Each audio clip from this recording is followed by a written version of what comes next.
In today's video, I'm going to be talking about my new and updated e-commerce Google Ads campaign structure and strategy, which you can see right here.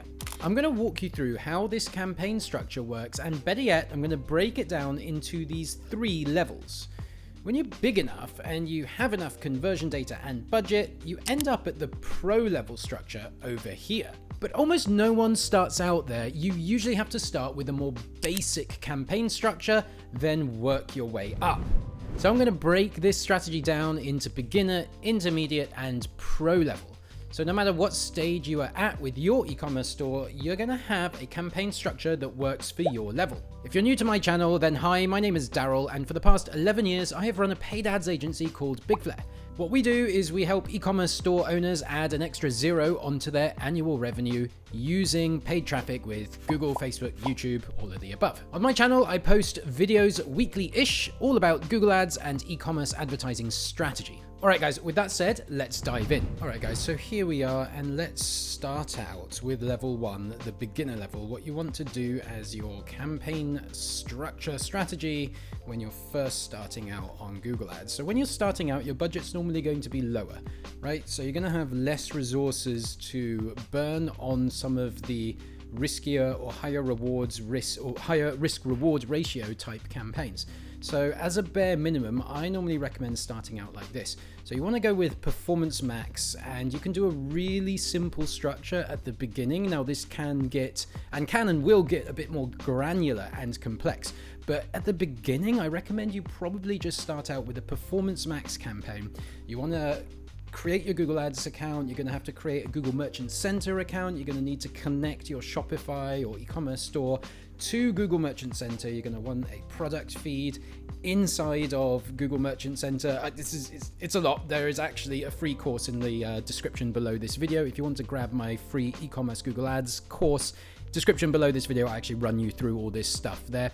But for the purpose of this video, what I'm trying to get across is that you can just start out with one really simple Performance Max campaign for all your products, and then you can go from there. You can get more granular later on, only when you've got a bunch of conversion data. Because if you try and break out Performance Max into tons of campaigns, and then all those campaigns don't get much conversion data, then you're not going to have very well optimized campaigns. So I recommend starting out with a Performance Max campaign, all products, and this is going to be the main juice of your beginner level Google Ads strategy. This is where you're going to get most of the stuff, most of the spend and conversions.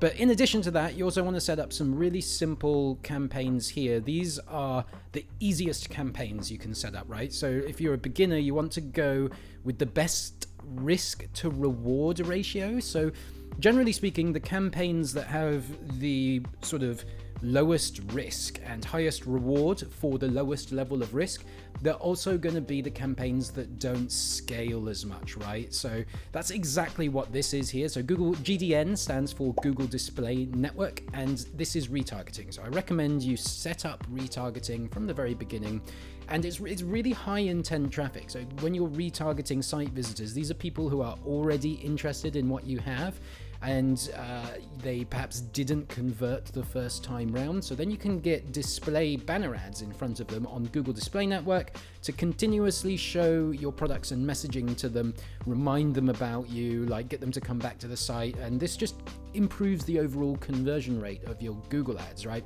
And it's low risk and high reward considering the low level of risk. But then the drawback with campaigns like this, the campaigns like GDN retargeting and search brands, the drawback is lack of scalability, right? When you're retargeting on the Google Display Network, you are by definition only targeting people who have been to your site before. Even for a very large site, that's not a huge audience compared to the cold traffic audiences that are available. Like if you go after top of funnel prospecting ads on Facebook ads, you're going to get access to a much wider target audience than you could possibly get via retargeting. But for beginners, for starters on Google Ads, yes, I do recommend Google Display Network retargeting to complement your Performance Max all products campaign. And I also recommend setting up search text ads. And then once again, just the easiest campaigns you can go for at the beginning, the best risk reward ratio campaigns, search campaign for your own branded terms. And this is just going to be your store brand keywords, right? So if you resell other people's branded products, that's not what I'm talking about here. I'm talking about your store brand. So your actual store domain and brand. You want to be targeting those keywords, and some of these people would have bought from you anyway, but you still get incremental sales from this. And when you launch this campaign, you want to expect very high performance, right? So like in terms of return on ad spend, like a lot of people might think of their return on ad spend target as something like 300%, 400%, like $3 back in revenue for every $1 you spend. Now with brand, that is nowhere near good enough, because as I say, it's not 100% incremental. Some of the people, but not all, some of the people searching for your brand probably would have come to your site anyway. But search brand advertising is going to get more people to your site. It's going to widen that audience and get more people back to your site than would have sold otherwise. So I do believe search brand is incremental. I do recommend doing it, but you should expect a very high return on ad spend. So if your non-brand stuff is running at a return on ad spend target of 300%, you generally want your branded search campaign to be doing a return on ad spend of like 1,000%, right? Like it should be 3 to 4 times better than the return on ad spend target you put in cold traffic campaigns. And dynamic search ads. I have videos on my channel covering my dynamic search ads strategy. And this is a good discovery campaign to run at the beginning. It's a way of discovering what pages and keywords on your site can convert for you.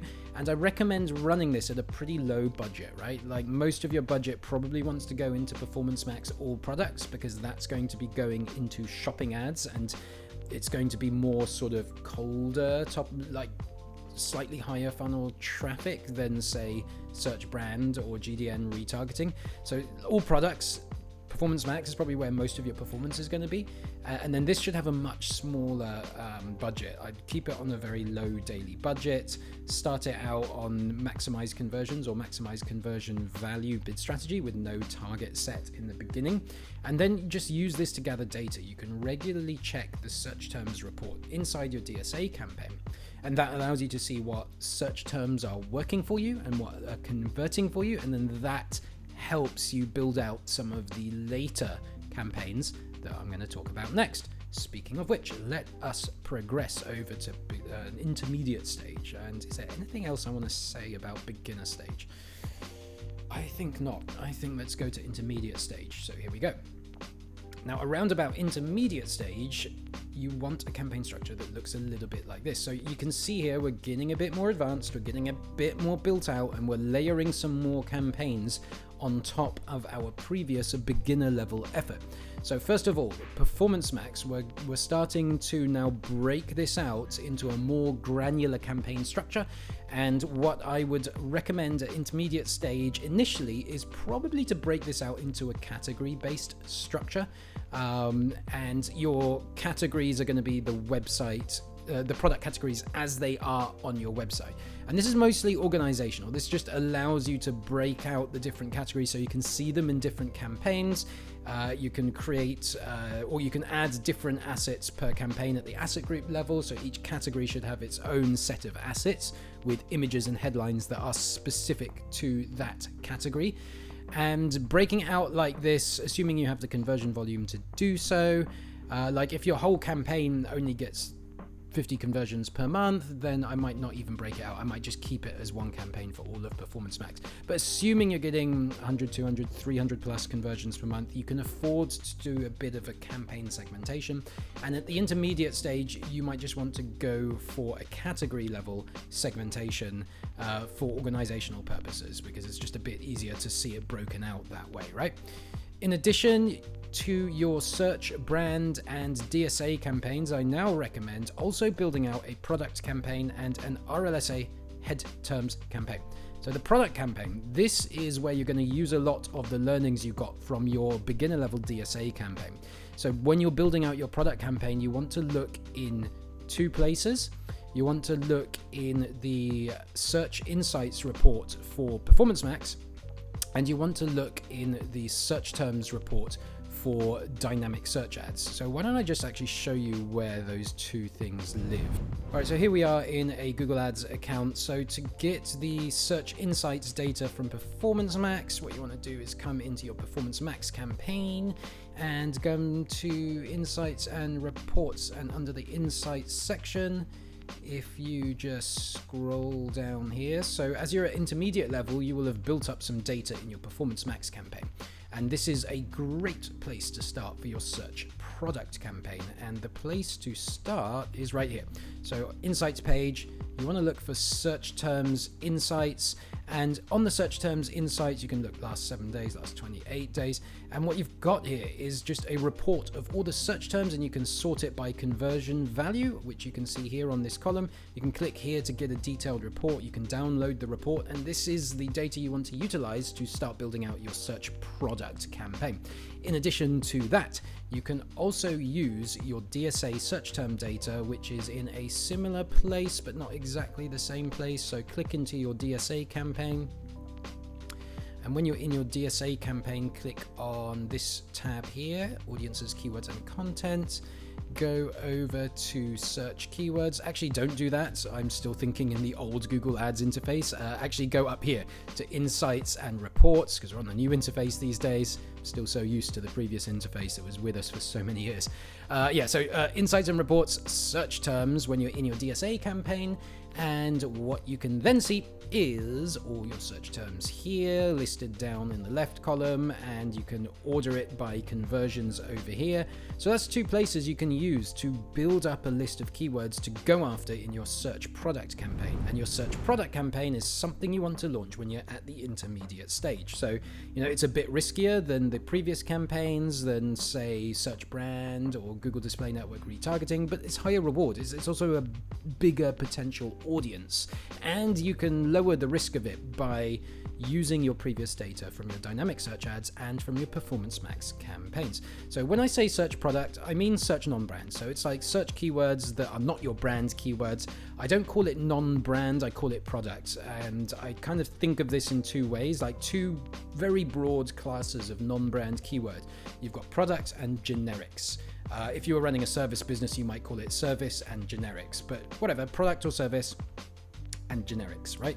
And product keywords are the non-brand keywords where people are solution aware. So these are the keywords where people know the problem they have. This is just one way of thinking about it. They know the problem they have, and they know the solution they want as well. So for example, actually, let's tell you generic keywords first. So generic keywords, on the other hand, would often be people who are problem aware but not solution aware. So what would be an example? Let's say I'm advertising a sleep mask product. A generic keyword, someone who is problem aware but not solution aware, would be how do I sleep better? Improve my sleep, right? Block out light, something like that. That's generic keywords, right? Product keywords are people who are problem and solution aware, and the solution they want is your product. So sleep mask, or improve sleep with sleep mask, right? So when I say product, what we really mean with this class of non-branded keywords is people who are specifically looking for your product. So they're not searching for information, they're not searching a fuzzy search where it could be your product or it could be something else. So in the sleep mask example, someone searching for sleep improvement products, all right? Okay, they're looking for a product, but they haven't figured out they want the sleep mask yet. And the sleep improvement product, it could be a supplement, it could be a sleep mask, it could be a mattress. So that's kind of like a fuzzy product search. That particular search would be somewhere in between product and generic, right? Like if I was being really, really safe with my keyword choices, I would ignore that keyword at the product level, right? I wouldn't put it in my search product campaign. So search product keywords are very much people who know the product they want and it's your product, and that is clear in the keyword itself, in the intent behind that keyword, right? That's what we want in search product as our campaign. And RLSA head terms. This is where RLSA stands for Remarketing Lists for Search Advertising. This is where we do combination targeting. We retarget plus we do keyword targeting, right? So whereas with the Google Display Network, we're just running retargeting. We're just retargeting anyone who's been on your site. With search retargeting, we can retarget people who have been to your site and then are also searching specific keywords. Why would you want to do this? Well, the clue is in the second part of this campaign name, head terms. So when I say head terms, what we mean is like really broad terms that you wouldn't normally target, right? So for example, back to the sleep mask example, you would want to target if you're selling a sleep mask, you would want to target the keyword sleep mask, but you wouldn't want to target the keyword sleep. That's way too generic. Someone just typing in sleep, they could be looking for so many things. You don't want to target them. Unless you also know they've been to your site within the past 24 hours. If someone has been to your site really, really recently and now they are back on Google and they're searching something to do with sleep, well, now they are actually a relevant user, right? If they were on your site recently, now they're searching about sleep again, chances are that they could be relevant for you, and then you do actually want to target them. So RLSA head terms, because it is using both retargeting data and keyword data, it allows you to go after head terms, much broader terms than you would normally target. So that's a little trick there. It works really well in certain circumstances, works about average in other circumstances. With that, you got to try it out and see if it works for your business. There's no such thing as a one-size-fits-all solution, right? But this is just like the broad average solution that I apply across a lot of businesses. Okay, in addition, YouTube ads retargeting. So I put this at intermediate level because creating the video ads can be a hassle for some, but there are like lots of cheap and easy services on like Fiverr.com and the likes, and you don't necessarily have to go all out and create an expensive video. You can use existing video assets and get a video editor to edit them up into like a 15, 20, 30-second clip that works for your business, and it can even just be like a mixture of static images turned into a video with a voiceover. So it doesn't need to be super complex because you're only going to be doing retargeting here initially, and because you're going after such a high intent audience, people who have been to your site before, it just has a much higher chance of working. So YouTube ads retargeting, great to add in there in addition to your Google Display Network retargeting once you can get the video up, and oftentimes I see YouTube ads retargeting working a lot better than the display banner retargeting these days, especially if you're able to put together a decent video, right? You can just do so much more with video creative than you can with banner ads these days. Okay, so we have covered everything here. Let's go to the next level. Pro level, here we are. Okay, so at the pro level, we are doing some pro level stuff with our Performance Max campaign. First of all, what we're going to do here is we're going to split out our branded keywords. We're going to neg them out of our Performance Max campaign, and we're instead going to funnel them into a separate standard shopping campaign. Now, the reason why I normally wait till pro level to do this is because normally at sort of intermediate or beginner level, like my clients are at a stage where Google Ads is like really just the main volume driver for them. And so any growth in search brand traffic is often driven by Google Ads itself at the beginner and intermediate stage, right? So that's why I wouldn't necessarily think of separating brand out of Performance Max at one of the earlier stages, because it's normally Google Ads that's driving the growth in brand anyway. So we just normally, for a simpler structure and so that we can get more conversion data within our existing campaign structure, we just keep brand within the Performance Max campaign and then adjust our ROAS targets accordingly, right? So when you are keeping brand within an existing campaign structure, it's okay as long as the situation fits you and as long as you use a blended ROAS target and think of that campaign as a blended campaign, right? So if your brand target ROAS is 1,000%, which I think it should normally be like quite a high percentage, and your cold traffic ROAS target is 300%, and you know that your Performance Max campaign is a blended campaign, it's got some brand and some non-brand in there, then you give it a blended ROAS target, like give it a ROAS target of 600 or 700, somewhere in between your markers for brand traffic goals and non-brand traffic goals, right? And I think it's fine to keep brand within Performance Max when you're at the intermediate and beginner levels, assuming that Google Ads is your main paid traffic volume driver, right? And thus Google Ads is responsible for the growth in brand anyway. It's fine to keep brand within Performance Max and just use a blended ROAS target. Hey guys, if you are enjoying today's video, but you need help in activating Pro mode for your e-commerce Google Ads, then check out my e-commerce paid ads agency, BigFlare. There is a link in the description below this video. If you click that link, you can go to my call booking page where you can schedule in a Zoom call with me. My team and I have helped hundreds of e-commerce stores go from 6 to 7 figures or from 7 to 8 figures using paid ads. If you'd like to see if we can help you achieve that kind of growth, then book a call with me today. All right, back to the main content for today's video. When you get to Pro stage, right? When we get our clients to Pro stage, and like my experience and what we see with our clients who are advertising at this level, what we normally see here is that we're also driving a ton of traffic on other top of funnel traffic sources, right? We're driving a lot of other traffic sources that are not Google Ads, for example, Facebook ads. When you're at pro level on Google Ads, you're normally doing a bunch of Facebook ads as well. And we've got like clients who are spending like multiple 6 figures on Facebook ads. Like the Facebook ads spend is like way higher than the Google Ads spend, which pretty much always happens when you get to pro level. Facebook ads it works to a lower return on ad spend, but it just has a much higher capacity to spend. So, you know, pros and cons of Facebook versus Google. But because you're now driving so much more traffic from other traffic sources, and Google Ads is no longer sort of solely responsible for the growth in your branded keyword traffic and conversions, I recommend at this stage breaking out your branded shopping ads into its own standard shopping brand campaign, right?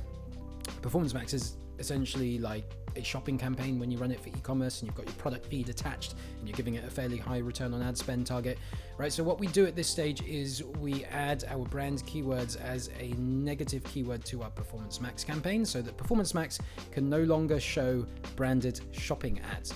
But when you do this, you do still want to show branded shopping ads. The only reason we're doing this is so that we can control it better, right? So the goal with negging your brands from Performance Max is not to stop showing branded standard shopping ads. No, that's not the goal. The goal is to just more precisely control the target return on ad spend. You definitely don't want to stop doing branded ads in standard shopping, because if Google is showing shopping ads on your branded keywords and you stop doing shopping ads for your branded keywords, do you know what's going to happen 9 times out of 10? Google is still going to show standard shopping ads for your branded keywords. It's just going to fill up that row of shopping ads with your competitors, right? Google kind of makes a decision, it figures out the intent of different keywords, and it figures out whether it's going to show shopping ads, yes or no. If Google has decided that your branded keyword term should be showing shopping ads in some search results pages, and then you decide to stop showing branded shopping ads, Google's not going to suddenly say, oh, okay, I won't show shopping ads at the top of the SERPs anymore. Google is instead going to say, okay, I'm going to continue showing shopping ads at the top of the SERPs for this branded keyword. I'm just going to fill it with your competitors, right? So it's a really bad idea to just completely stop doing branded shopping ads. I highly, highly don't recommend you do that. But you can neg brand from your Performance Max campaign and then create a separate standard shopping campaign to capture that branded traffic, right? And the goal of this is just that now we can more precisely control the ROAS target of our branded standard shopping ads. Whereas when it's all blended together in Performance Max, we can't kind of precisely control it. And that's kind of fine in intermediate and beginner stage. But when we're at pro level, what you're going to find is that a lot of the branded traffic that you're getting on Google Ads is actually being driven by Facebook ads. It's actually being driven by your top of funnel traffic sources. Maybe you're doing tons of organic reels or Facebook ads, or maybe you're big on TikTok, or you know you've got other channels at this stage, right? And a lot of those more top of funnel traffic sources are what's causing the growth in your branded keyword searches. So that's why you kind of want to break it out into standard shopping over here. Meanwhile, in the main Performance Max structure, this is where we might start thinking about breaking it out into a performance-based campaign structure. So what do I mean? I mean you create some thresholds on ROAS and cost, and for things that are above a certain spend threshold, so you know that they're spending enough, and above a certain ROAS threshold, so you know that they're very profitable, you bucket them into a profitable campaign. You can label whatever you want. You don't have to use these exact campaign labels. We often use different labels for our campaigns, but the general thinking is often similar to this. Then you have a costly campaign, and this is going to be stuff that is below your ROAS threshold, maybe below your break-even ROAS point. You got to look at your previous Performance Max campaign data, because this is all completely custom based on the data that you have in your previous campaign. So you have to figure out the thresholds yourself based on your own data, and it's different every single time. But your costly campaign is where you can bucket all those products that were like really low in terms of their actual return on ad spend performance. Maybe they were actually costing you money and burning money for you. And by putting them into a separate dedicated campaign, you can control their ROAS target and aim them a bit higher so that to make sure that they're more profitable for you. Aiming them a bit higher in the return on ad spend also reduces the spend on these guys. So you've got these costly products here, and by breaking them out into their own campaign and giving them a higher return on ad spend target, you reduce the spend on them, you make them more profitable, right? Everyone's a winner.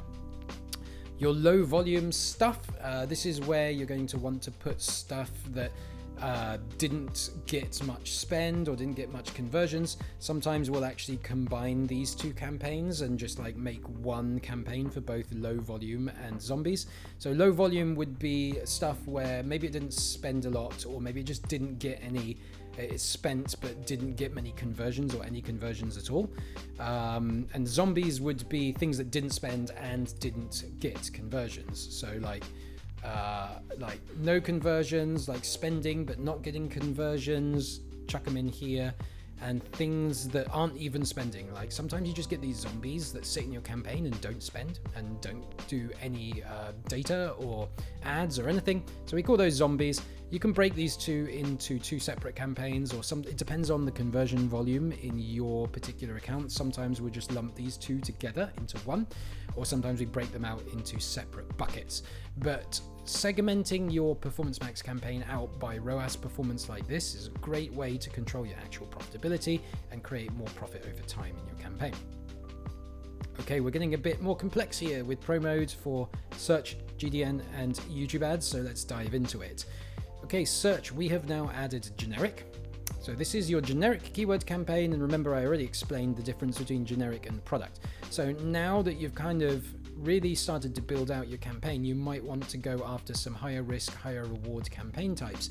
I consider generic to be one of those campaign types. It's higher risk, higher reward, right? It's much higher risk because you're going a bit broader with your keywords. Now you're targeting people who are problem aware but not necessarily solution aware. The conversion rate on these guys is going to be lower. It's going to be harder to get a higher return on ad spend. But the big pro here is there's a lot more of them. So, right, there's a bigger volume here, right? So higher risk, higher reward.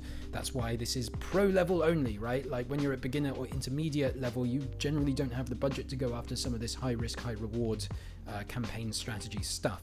And generic keywords in search is one of those things. You can also try out directly targeting your competitor keywords. We get mixed results with this, if I'm honest. Like sometimes it works out quite well. It's never a super high volume campaign, right? Because when you're doing keyword targeting in Google and you're targeting your competitors' keywords, your competitors' branded terms, Google gives you a really low quality score, right? And this means that you're not able to get a lot of volume out of this campaign. And sometimes we launch a competitor's campaign and it's really low volume, right? And sometimes we launch it and it's a bit higher volume, but it's usually a profitable bit of extra volume, right? So you might as well do it. Might as well do it later down the line. It's a bit of extra profit, a bit of extra juice. And normally when you go into Pro Mode, you're looking to squeeze every little last bit of juice out of your campaign that you can, right? And then we still have DSA and RLSA head terms, nothing new there. Okay, the big new thing we have over here as well is this is like, in terms of risk reward, now we're going really high risk, really high reward, right?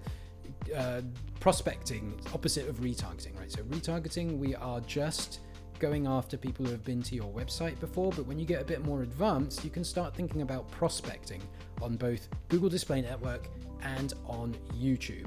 So prospecting is cold traffic, top of the funnel, right? So if you think about your sort of marketing funnel as a funnel, at the top of the funnel, you've got the awareness section, and that is the part of the funnel that this attracts right here. So prospecting campaigns are very top of the funnel.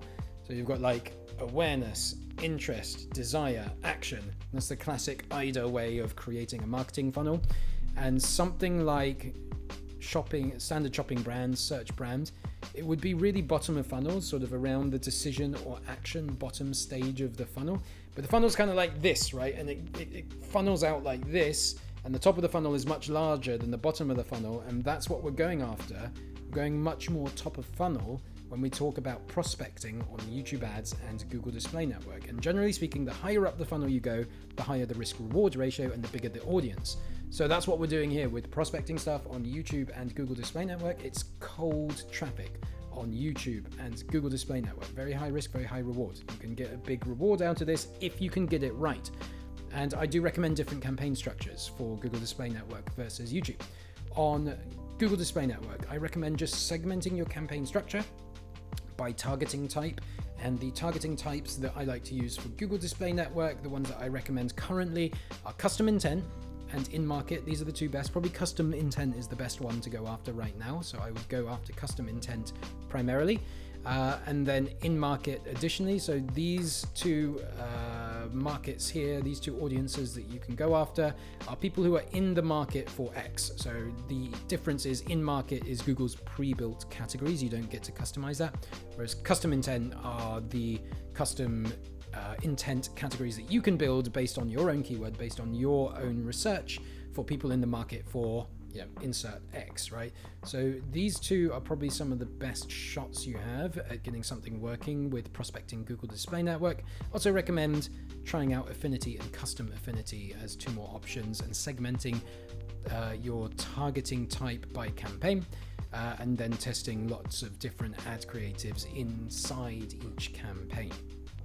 On YouTube ads, I recommend a different approach. On YouTube ads, I think it's actually segment your creative by campaign.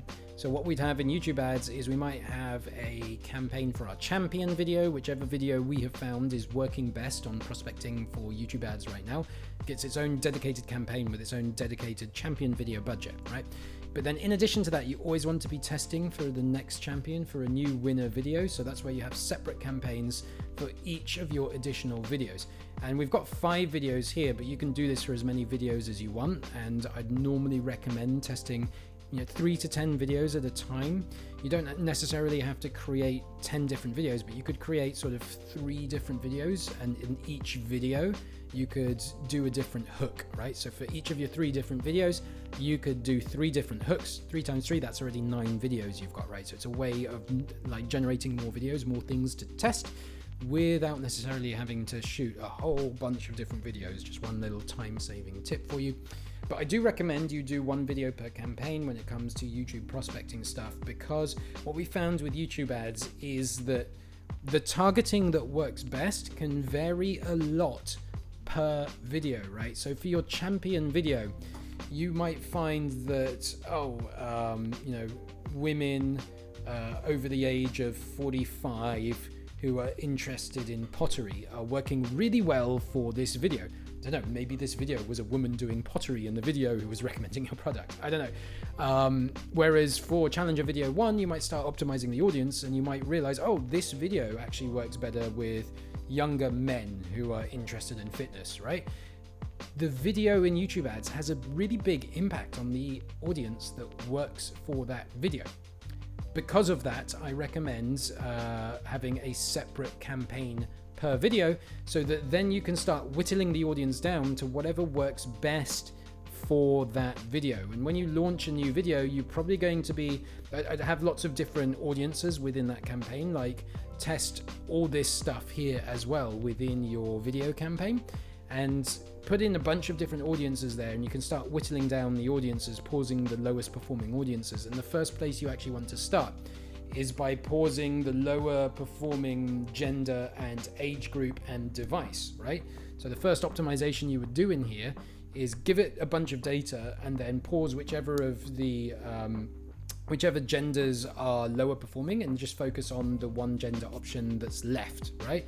And then pause whichever age groups are lower performing, focus on the age group. So now you've got a focus campaign for one gender, one age group, and then device. You can focus on either device, computers, or tablets. Forget tablets, mobiles or computers. You can focus on one of those. So you can very quickly focus each of these campaigns on the best gender, age group, and device.